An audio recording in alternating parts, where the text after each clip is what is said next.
Welcome to It's All Your Fault on True Story FM, the one and only podcast dedicated to helping you with the most challenging human interactions, those involving someone with a high conflict personality.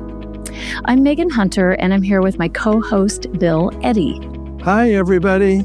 We are the co-founders of the High Conflict Institute and conflictinfluencer.com, where we focus on helping either organizations or you in your personal life with coaching, classes, training, and all sorts of things, all to do with high conflict.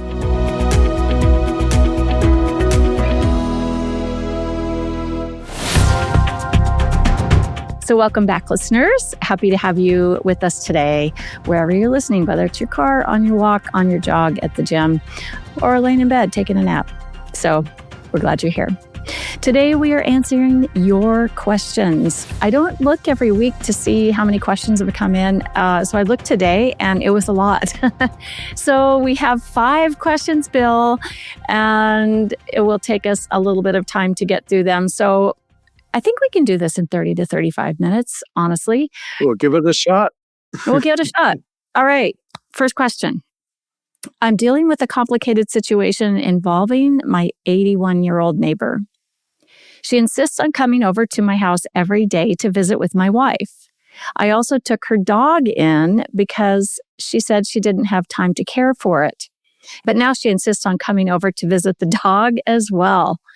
At this point, it feels like she's taking over our home, and my wife has a hard time saying no to her daily visits.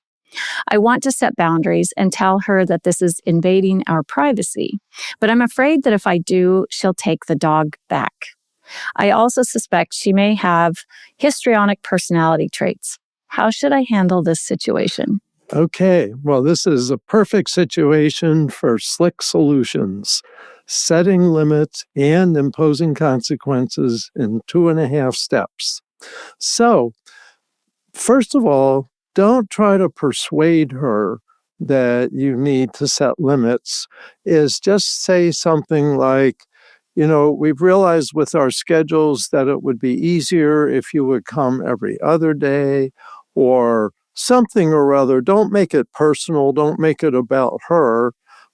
Especially if she does have histrionic traits, she's going to feel like a pincushion, like any possibly negative feedback hurts. Oh, my goodness. So you want to be real gentle, but just focus it on schedule. The way our schedule is now, it seems like it'd work better if you come every other day. And of course, we'll keep taking care of the dog, but let's actually agree on a time that works for you. What would be a good time if you came every other day? Okay, so if you do that, Bill, I guess there's 2 ways to handle that. It's either asking them if there's a time that works for her, or stating what time works for you. Is there a wrong answer? There isn't a wrong answer, but probably it'll make her feel more respected if she has some power over this decision, because she's losing ground, and she'll realize she's losing ground if she doesn't come over every day. And so if you give her a decision related to that, then she may feel less powerless in the situation and feel more respected. It's like, oh, well, the morning's always best for me. And we say, okay, great, sometime between 10 and 12, because you understand we also need our private times, and we really enjoy seeing you. But I think every other day we'll keep it the most positive, and we'll keep your dog fed, etc. Something like that. The principles are: don't make it personal. Try to make it about something, neutral, like time. And with it, you can say something positive about her. We enjoy when you visit, especially when it's not every day, but you don't want to put it that way. But something like, if we can have more of a schedule, I think it'll make it easier for us. And you also may want to plan things away from home yourselves, so that, you've got a life, and that way she can work around it rather than taking it over. Yeah. It's so hard, though, if you just want to have peace in your own home, and someone is intruding on that. So I think setting limits is the way to do it. I want to come back to imposing consequences in a but before I do, I have a question about the histrionic traits. One is you mentioned it feels like a pincushion, like kind of intolerable to be told to do something that they don't want to do. So should we be afraid of that? What concern should we give there? It's important not to be afraid of other people's personality quirks because then you hesitate to set limits and then you do get your life run over. So you have to be ready for the negative consequence that might happen to you, which is she takes her dog and never speaks to you again. You have to kind of be ready for that possibility. A reasonable person wouldn't do that. So if you're walking on eggshells, it's actually probably better to set your limits and impose your consequences if necessary, realizing that some people will be offended and back off more than you intended. But that's part of the price of having your own life and your own space. So don't not do what you need to do because she has a sensitive personality, but you can add something that shows empathy, attention, and respect. Either, we can understand that you care about your dog and appreciate how well you've raised the dog, or we have respect for your time and we realize we need to schedule things a little bit more. So having empathy, attention, and respect can often kind of soften the limit setting. And with a histrionic person, that probably will help. They really like empathy. If you can think of something that shows, we really like how you care about your dog. Yeah. So something like that. Bill, if it's and not that we're diagnosing or encouraging anyone to diagnose or label, but if it's someone more along the antisocial or narcissistic personality spectrum, we aren't going to use empathy so much, and the setting limits might look a little bit stronger. Would you agree? Yes. In other words, we talk about setting limits, imposing consequences in 2.5 steps.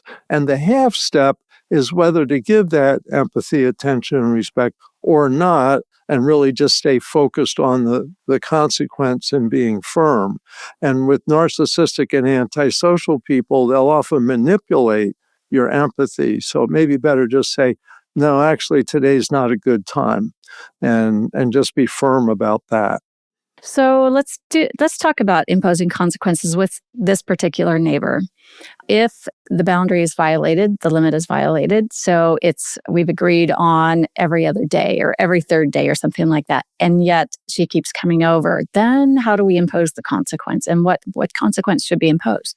Well, the consequence would be not answering the door or answering the door and saying, I'm sorry, today's not a good time. We'll see you tomorrow, and then close the door. Don't spend time waiting for her to respond because she'll get her foot in the door. So more just gently, now's not a good time. So tomorrow really would work better. And that way you're not saying she's doing something wrong. You're making it about time. And that's more objective and less personal. And it's okay to do that. And I think this is what Absolutely. I think people forget is that we can't let other people be intrusive in our lives. It is okay to have somewhat of a boundary, have a limit, and impose consequences when we need to, when those boundaries are violated, because this can really consume a great deal of your time, not just in the neighbor coming over and taking time, but also just being in your head. Right. Really Rent gets you free. rent free in your head more than anything else. So we don't want it to do that. So we can just set a limit and impose the consequence if we need to. You're not being mean. You're just setting a limit, and that's a gift to yourself. And it's okay to give that gift to yourself. So let's move on to question number 2. Thank you so much for the podcast. I find it incredibly helpful. We're glad you do. I recently listened to your October 9th episode about not responding to hostile messages from a high conflict ex, and I appreciated how simple and clear that advice was. I'm a stepmom in a similar situation. My husband's ex is very high conflict, and because we may need to involve family court in the future, we're carefully documenting all communications. Her messages are frequently hostile and include false accusations about my husband and their child. While we understand that ignoring inflammatory claims is often the most de-escalating response, we worry that not responding or correcting the record could be seen by a judge as agreement or admission. How should someone balance de-escalation with documentation when preparing for a possible family court case? Yeah, so this is an opportunity for a BIF response. Brief, informative, friendly, and firm. And when you're not sure whether to respond or not, sometimes a BIF response is best because you're not just letting it seem like it hangs there and someone else thinks, gee, you're being insensitive. So the thing with a BIF response is usually to correct misinformation, but not saying you're correcting the person. Just say, thank you for letting me know you're concerned. You may not be aware of XYZ information, and I hope that's helpful, or just we appreciate you, something positive, something It's hard to do, friendly. Bill, on the spot when you It is. don't have the substance there. And it may just be you say, thank you for telling me your concerns. You may not be aware, but here's some information, and then take care, something like that. Yep, and just list that information in there. Yeah. And that's not offensive. It's just stating facts. And you're not arguing. You're not arguing with what she said, but yet you're correcting it by saying, here's some information that does make it more accurate. Like a quick example I like is when someone says, you were making so much noise yesterday, it was really distracting. And then you write back, thanks for letting me know about your concern. You may not be aware that I was out of town yesterday, so it would not have been me. Take care. Something like that. So you're not arguing with them, you're just informing them of factual information. Brief, informative, friendly, and firm. No advice, no admonishments, no apologies. So we do have a BIF series of books. And so for this one, BIF for co-parent communication would be helpful. And we'll put that link in the show notes. Also, I should have said on question 1, we'll put your newest book, Bill, Slick Solutions for Conflict, in the show notes as well. So now let's move on to question 3. We're actually doing really well, Bill, honestly, getting through these. It's good that we have books because these issues actually have come up before. And so we can refer people to, and each of those books has about 30 examples of applying a slick solution or a BIF response. Yep. And I like to think of these as hacks, right?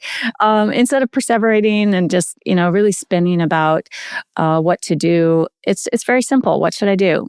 Set a limit or send a response, a BIF response.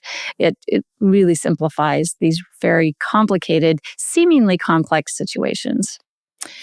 All right. Moving on to question 3. This is a workplace-related question.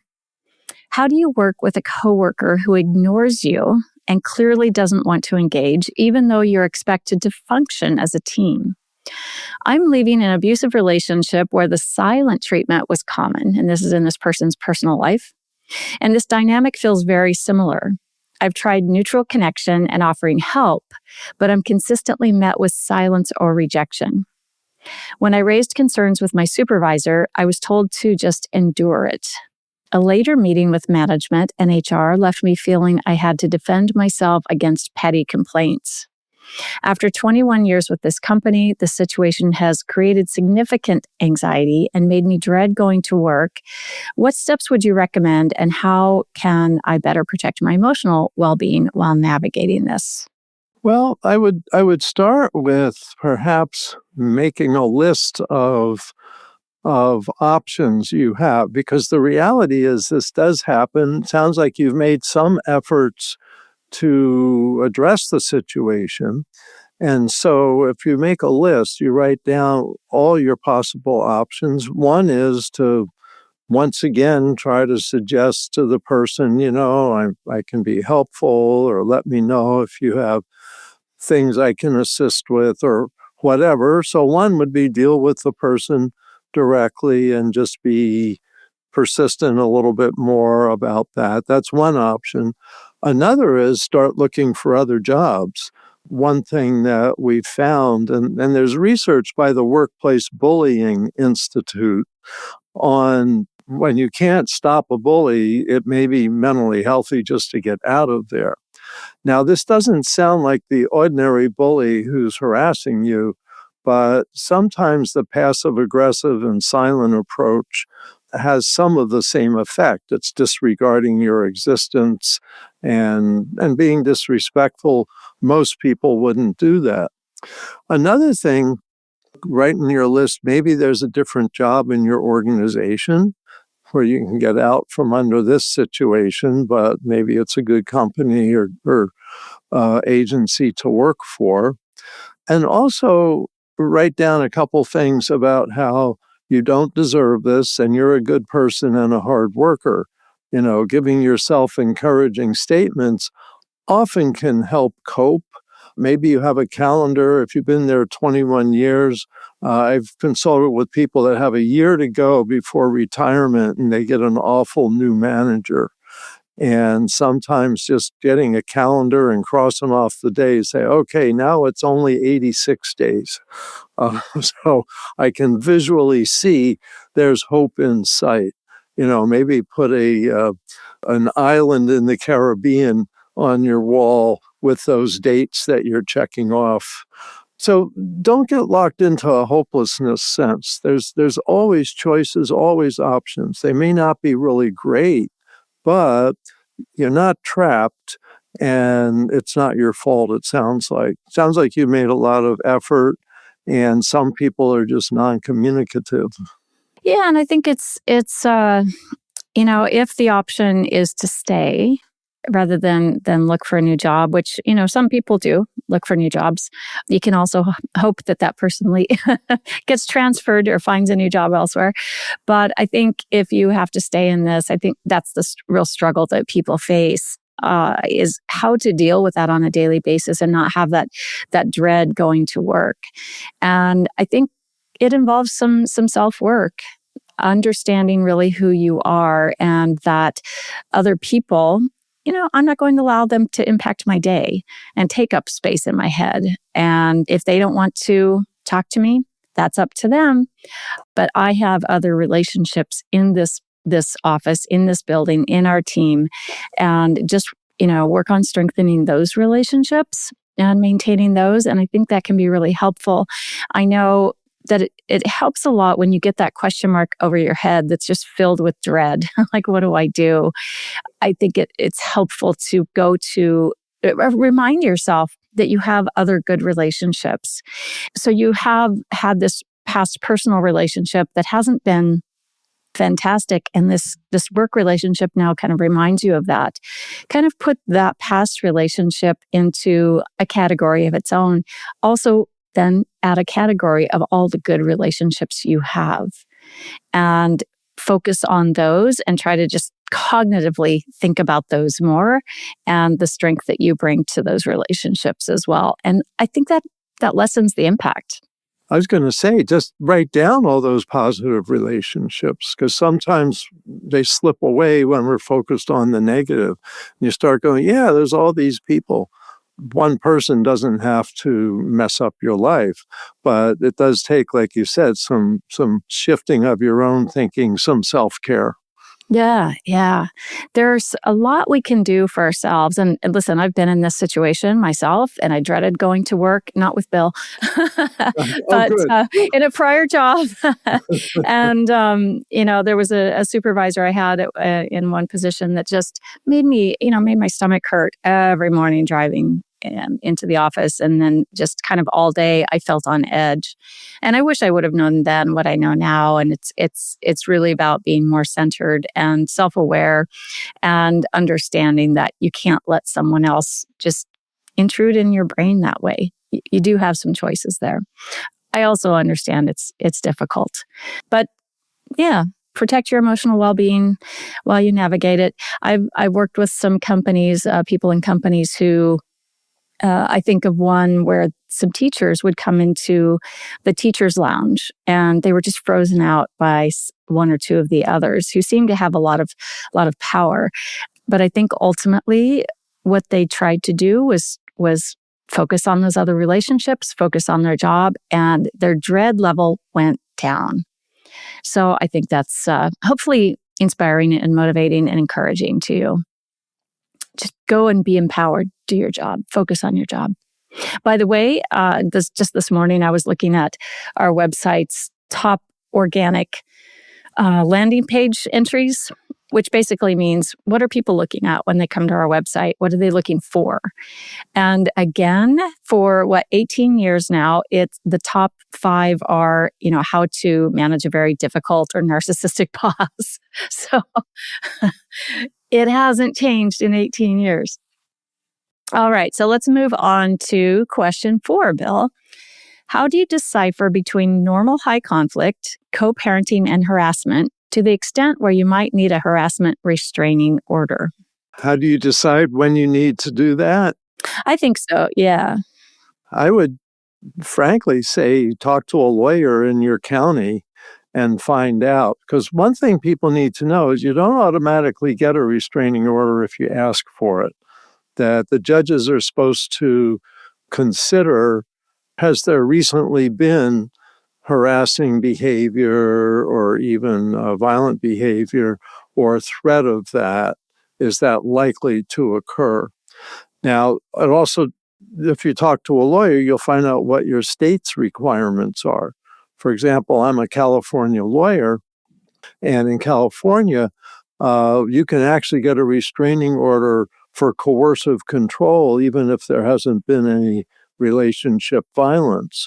Coercive control, like blocking you from friendships, from family, taking away your phone, hiding financial information, being real controlling. One guy made his wife weigh herself like 3 or 4 times a day so he could see whether she was gaining weight or not. I mean, that's coercive control. Oh, man.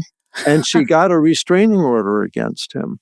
But see what your state says. In California, disturbing the peace of the other partner can be considered a basis for a restraining order. But again, judges don't always approve them. You have to make a case and explain it, get your information together. So that's why I recommend consult with a lawyer for half an hour or an hour to find out what the rules are where you are.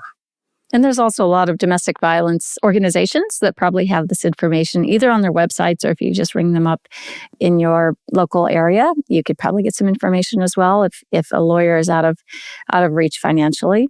Yeah, let me add. So there's domestic violence clinics in some courts where you specifically can get someone give you information and sometimes even help you prepare forms for that. So you're right, there may be low cost or no cost alternatives, especially in the larger jurisdictions. In smaller areas like rural areas, those resources might be a little harder to find, but everyone has a phone now. So just do a little bit of a deep dive and find out what's happening in your jurisdiction. We should put in the show notes the domestic violence website and also the hotline phone number. We'll put those at least for the U.S. So if you're not, I know we have a lot of listeners that are not in the U.S., so you can look those up in your countries as well. So let's move on to question 5. You don't typically name diagnoses like borderline personality disorder, but many of the high conflict traits you describe sound similar. I'm in my 70s and living with my adult daughter who shows intense hostility, black and white thinking, paranoia, and an inability to tolerate disagreement. She's been living with me for 2 years after being evicted. Says she can't work due to physical complaints, moves very slowly toward medical care, and refuses mental health help. Her verbal outbursts and lack of progress are taking a serious emotional toll on me, but I'm afraid that forcing her to leave would put her on the street.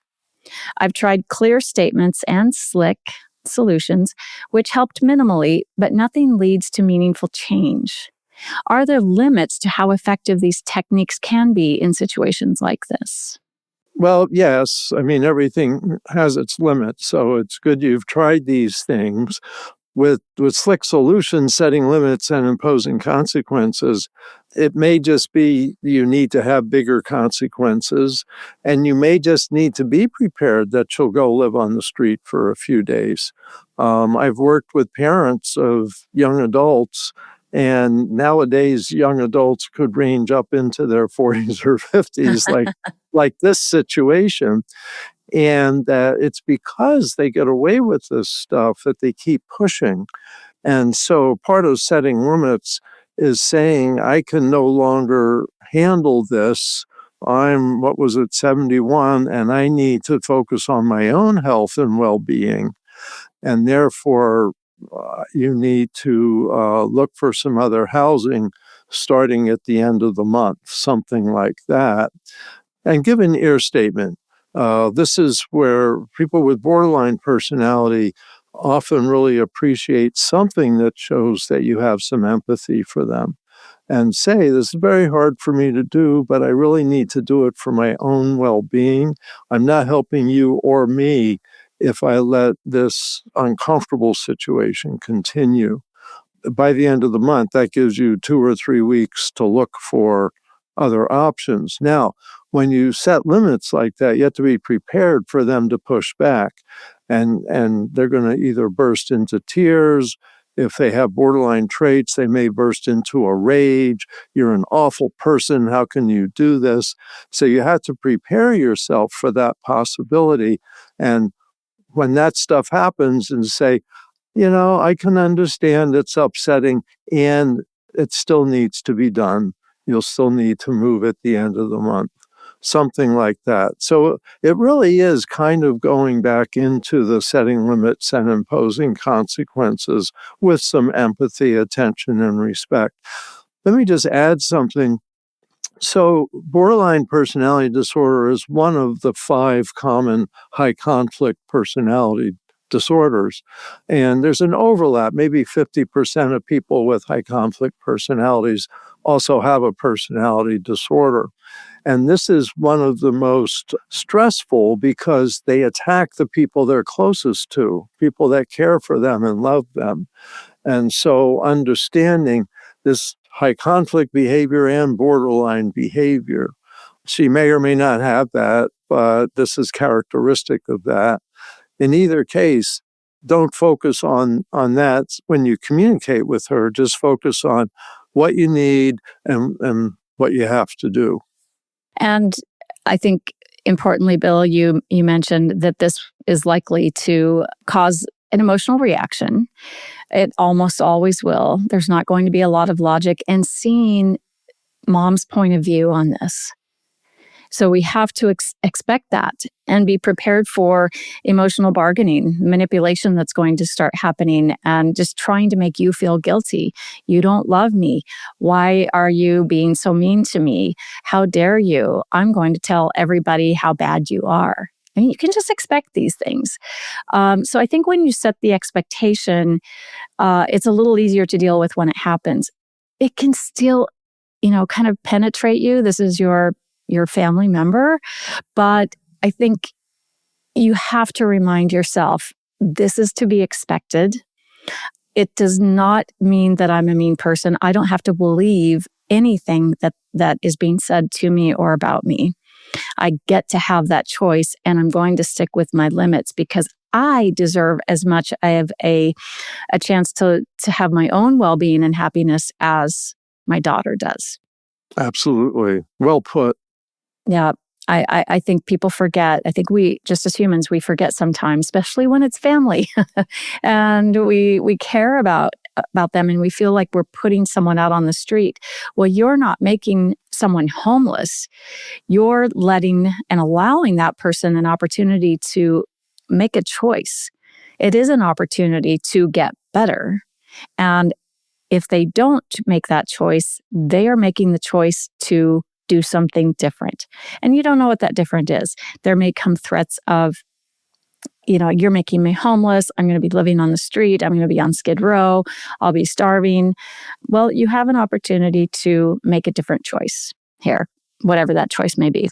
You might even get some resources that you can give her when you're saying this is here's someone that can help with counseling, someone that can help with housing or food or whatever. And then when she says, well, I'll be on the street, you can say, well, that would be your choice, not mine. And you have other options. So point out to her it's her choice, not yours. That's the thing, is they're going to push back and try to hold you responsible for their bad decisions. Yeah, people just don't get to dictate your life. Another option might be, let's meet with a counselor together and let's talk about this transition and any questions and processing this. So you actually give some options. If you're real concerned about this, let's meet with a counselor together. Or you can say, I'm real confident. Or I'm real steady in my decision. So it's definitely the end of the month. But during that time, I'm willing to meet with a counselor with you, talk about what some of the options are. And you're not real happy, and that makes me sad. And I think you may be happier, and a counselor may have some ideas for us. But I really will have to have you leave by the end of the month. Expecting also, Bill, punishment or threats of punishment, right? Yeah. I think that kind of can be troublesome when you know that someone might, this person might try to smear your reputation or turn other family members against you, but you have to hold steady. These aren't always easy situations, but you can make them easier by just remembering, I know who I am, and this is the decision I've made for my life. I still love this person, and this person has an opportunity to make a life worth living. There are a lot of resources available to do that. So I often we think that it's going to be complete pushback, when in actuality, when we do set a limit, it gives someone an opportunity to make their life better. Mm-hmm.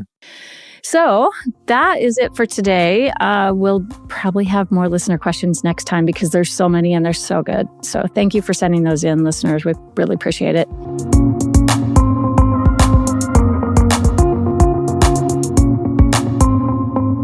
You'll find all the links we talked about, including, I forgot to mention, new ways for work coaching training that we're doing soon.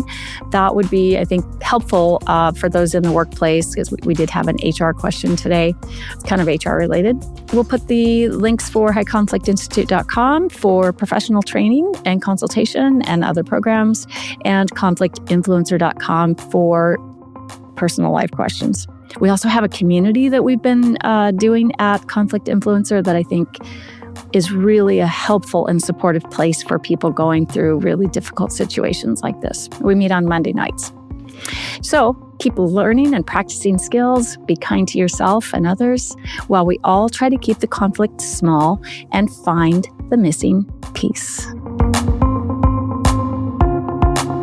It's All Your Fault is a production of True Story FM. Engineering by Andy Nelson. Music by Wolf Samuels, John Coggins, and Ziv Moran. Find the show notes, and transcripts at truestory.fm or highconflictinstitute.com/podcast. If your podcast app allows ratings and reviews, please consider doing that for our show.